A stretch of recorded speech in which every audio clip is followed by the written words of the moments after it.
नमस्कार दोस्तों, स्वागत है आपका मेरे इस चैनल MR स्टडी पॉइंट पर। आज के इस वीडियो में हम रेलवे NTPC 2021-22 में पूछे गए केमिस्ट्री के महत्वपूर्ण प्रश्नों को देखेंगे।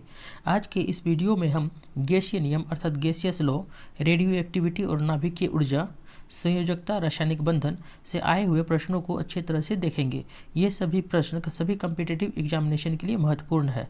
इसके पहले के वीडियो में हमने केमिस्ट्री के परमाणु संरचना और परमाणु नाभिक के प्रश्नों को देख चुके हैं। आइए अब हम स्टार्ट करते हैं अपने इस नए टॉपिक को। और हाँ, वीडियो आपको अच्छा लगा हो तो वीडियो को लाइक, शेयर और सब्सक्राइब करना ना भूलें और वीडियो को ज़्यादा से ज़्यादा अपने दोस्तों के साथ शेयर भी करें। तो चलिए अब हम स्टार्ट करते हैं अपने इस नए टॉपिक को। 56 नंबर क्वेश्चन, किस नियम के अनुसार स्थिर तापमान पर गैस का आयतन दाब के व्युत्क्रमानुपाती होता है? ए. बॉयल के नियमानुसार, बी. चार्ल्स के नियम के अनुसार, सी. गेल लुकास के नियम के अनुसार, डी. ग्राहम के नियम के अनुसार। इसका आंसर ऑप्शन ए, बॉयल के नियम के अनुसार। बॉयल के नियम के अनुसार स्थिर ताप पर गैस का आयतन दाब के व्युत्क्रमानुपाती होता है। P is inversely proportional to 1/v। तो PV इजकल टू K, जहाँ P गैस का दाब होता है, V गैस का आयतन होता है और K एक नियतांक होता है, यानी कि P1V1 इजकल टू P2V2। पांचवा topic, radioactivity and nuclear energy. 57 number, radioactivity का आविष्कार किसने किया था? A. Max Planck, B. James Clerk Maxwell, C. Henri Becquerel, D. Heinrich Hertz. इसका answer option C, Henri Becquerel. कुछ विशेष तत्वों व उनके यौगिकों से कुछ अदृश्य किरणें स्वतः ही निकलती है। इन किरणों को रेडियो एक्टिव किरणें या बेकुरल किरणें कहते हैं। किसी पदार्थ से स्वतः ही किरणें उत्सर्जित होते रहने की घटना को रेडियो एक्टिविटी कहते हैं, यानी कि रेडियो एक्टिविटी कहते हैं। इनकी खोज सर्वप्रथम फ्रांसीसी वैज्ञानिक हेनरी बेक्यूरेल ने की थी। प्रमुख रेडियो एक्टिव तत्व हैं यूरेनियम, थोरियम, पोलोनियम, प्लूटोनियम आदि है। पीरो क्यूरी तथा मैडम क्यूरी के बाद में अत्यंत महत्वपूर्ण रेडियो एक्टिव तत्व रेडियम की खोज की।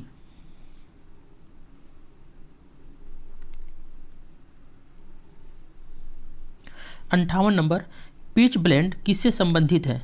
ए. Radium, B. Uranium, C. Thorium, D. Plutonium. इसका answer option B, uranium. Pitchblende uranium से संबंधित है। यह एक रेडियोधर्मी यूरेनियम खनिज और अयस्क है। यूरेनियम को रेडियो एक्टिव तत्व के रूप में भी जाना जाता है। 59 नंबर, रेडियम किस खनिज से प्राप्त किया जाता है? A. Rutile, B. Haematite, C. चूना पत्थर, डी. Pitchblende. इसका answer option D, pitchblende. Radium एक रेडियो एक्टिव तत्व है जो प्रमुख रूप से दो अयस्कों पिच ब्लेंड एवं कार्नोटाइट में पाया जाता है। पिच ब्लेंड गहरे नीले रंग का अयस्क है जिसमें यूरेनियम ऑक्साइड उपस्थित रहता है। पिच ब्लेंड के मुख्य निक्षेप मुख्यतः कांगो, अफ्रीका तथा कनाडा में अवस्थित है। 60 नंबर, निम्नलिखित में से किसका प्रयोग नाभिकीय रिएक्टर में विखंडनीय ईंधन के रूप में किया जाता है? A. U208, B. U235, C. Pu229, D. Pu115। इसका आंसर ऑप्शन बी, U235। नाभिकीय रिएक्टर में विखंडनीय ईंधन के रूप में U235 का प्रयोग किया जाता है। भारत में नाभिकीय रिएक्टरों की कुल संख्या 23 है, जिनकी कुल क्षमता 7480 मेगावाट है।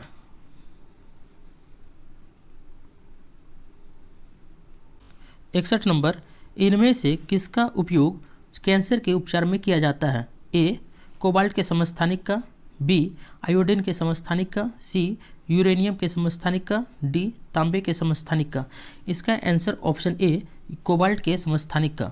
कोबाल्ट 60 का प्रयोग रक्त कैंसर यानी कि ल्यूकेमिया के उपचार में किया जाता है। यह कोबाल्ट का मानव निर्मित यानी कि कृत्रिम समस्थानिक है। इसमें रेडियो एक्टिव गुण पाए जाते हैं। रक्त कैंसर WBC यानी कि व्हाइट ब्लड सेल की संख्या में असामान्य वृद्धि होने से होता है, जिसे ल्यूकेमिया कहा जाता है। कोबाल्ट 60 गामा किरणों का उत्सर्जन करती है। यही कारण है कि इसका उपयोग रक्त कैंसर रोग के उपचार में किया जाता है। 62 नंबर, मेटास्टेटिक अस्थि कैंसर के उपचार के लिए किस रेडियो आइसोटोप का उपयोग किया जाता है? ए. कार्बन 14, बी स्ट्रोंटियम 89, सी आयोडीन 131, डी फास्फोरस 32। इसका आंसर ऑप्शन बी स्ट्रोंटियम 89। कुछ रेडियो एक्टिव समस्थानिक एवं उसका उपयोग। समस्थानिक और उपयोग। स्ट्रोंटियम 89 का उपयोग किया जाता है मेटास्टेटिक अस्थि कैंसर में। आयोडीन 131 का उपयोग किया जाता है थायराइड कैंसर में।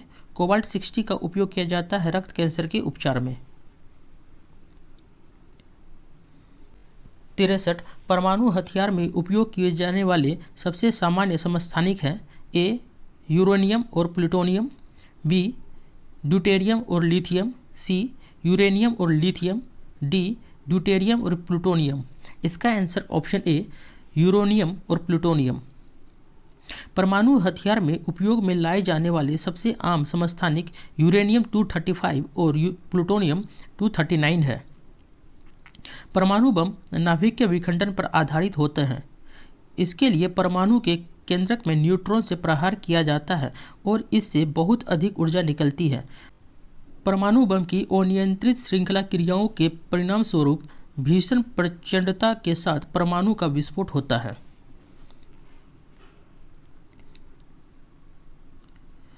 छठा टॉपिक संयोजकता रासायनिक बंधन यानी वैलेंसी और केमिकल बॉन्ड। 64 नंबर ग्रेफाइट परमाणु में संयोजी इलेक्ट्रॉन की संख्या कितनी होती है? ए 4, बी 5, सी 2, डी 3। इसका आंसर ऑप्शन ए 4। ग्रेफाइट परमाणु में संयोजी इलेक्ट्रॉन की संख्या 4 होती है। ग्रेफाइट पर कार्बन का एक अपरूप है। ग्रेफाइट का उपयोग पेंसिल की लेड बनाने, मशीनों में स्नेहक के रूप में, न्यूक्लियर रिएक्टर में मंदक के रूप में किया जाता है। 65 नंबर सहसंयोजक बंध दो परमाणु के बीच इलेक्ट्रॉनों की साझेदारी के परिणाम स्वरूप निर्मित होते हैं ताकि दोनों पूरी तरह से भरे हुए डैश कोश को प्राप्त कर सके। ए बाह्यतम, बी उचित, सी सबसे आंतरिक, डी केंद्रीय। इसका आंसर ऑप्शन ए बाह्यतम। जब दो परमाणुओं के बीच इलेक्ट्रॉनों की साझेदारी के फलस्वरूप रासायनिक बंधन बनता है तब उसे सहसंयोजक बंधन कहते हैं। सहसंयोजक बंधन के बनने में दोनों परमाणु इलेक्ट्रॉन की साझेदारी इस प्रकार करते हैं कि निर्मित अणु में प्रत्येक परमाणु एक अक्रिय गैस का अस्थायी इलेक्ट्रॉनिक विन्यास प्राप्त कर लेता हो, जिससे दोनों परमाणु पूरी तरह से भरे हुए बाह्यतम कोश को प्राप्त कर सके। 66 नंबर संयोजी इलेक्ट्रॉन डैश मौजूद होते हैं। ए परमाणु की सबसे आंतरिक और सबसे बाह्य कक्षा में, बी परमाणु के सबसे बाह्य कक्षा में, सी परमाणु की सबसे आंतरिक कक्षा में, डी परमाणु के ठीक बाहर। इसका आंसर ऑप्शन बी परमाणु के सबसे बाह्य कक्षा में। किसी भी तत्व की बाह्यतम कोश में उपस्थित इलेक्ट्रॉनों की संख्या को संयोजी इलेक्ट्रॉन कहते हैं। उदाहरण ऑक्सीजन का एटॉमिक नंबर 6 होता है और इसको लिखा जाएगा तो 2 4 से लिखा जाता है। ऑक्सीजन के बाह्यतम कोश में 4 इलेक्ट्रॉन होते हैं। सोडियम का एटॉमिक नंबर 11 होता है और इसको लिखते हैं 281 से। सोडियम के बाह्यतम कोश में 1 इलेक्ट्रॉन होता है, जो ये लास्ट का रहता है वो।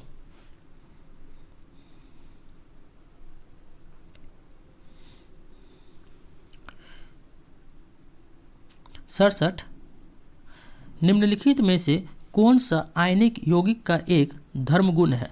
ए इसका क्वथनांक एवं गलनांक उच्च होता है, बी यह कठोर होता है और आसानी से नहीं टूटता, सी यह ठोस अवस्था में विद्युत का सुचालन करता है, डी यह मिट्टी के तेल और पेट्रोल जैसे विलायकों में घुलनशील होता है। इसका आंसर ऑप्शन ए इसका क्वथनांक और गलनांक उच्च होता है। आयनिक यौगिक रासायनिक यौगिक होते हैं जैसे कि NaCl आयनिक यौगिक के निम्न गुणधर्म होते हैं। ए पहला नंबर ठोस, कठोर तथा भंगुर होते हैं।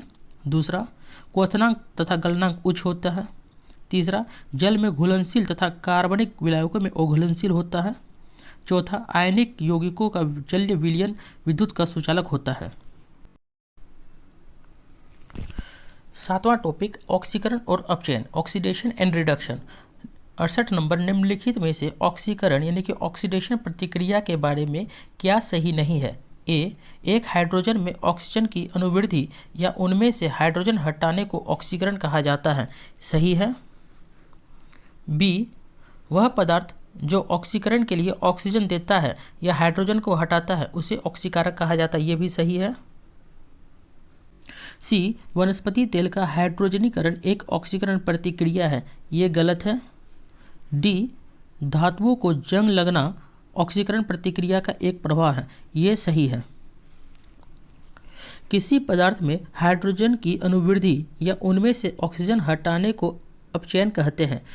उच्च दाब पर निकेल उत्प्रेरक की उपस्थिति में हाइड्रोजन वनस्पति तेलों के साथ संयोग करता है और उन्हें वनस्पति घी में बदल देता है। अतः वनस्पति तेलों का हाइड्रोजनीकरण एक ऑक्सीकरण प्रतिक्रिया नहीं है।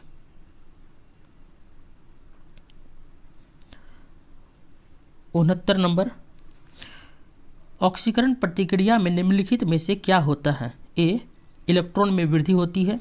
बी, इलेक्ट्रॉन में कमी होती है। सी, प्रोटॉन में वृद्धि होती है। डी, प्रोटॉन में कमी होती है। इसका आंसर ऑप्शन बी, इलेक्ट्रॉन में कमी होती है। ऑक्सीकरण प्रतिक्रिया में इलेक्ट्रॉन की कमी होती है।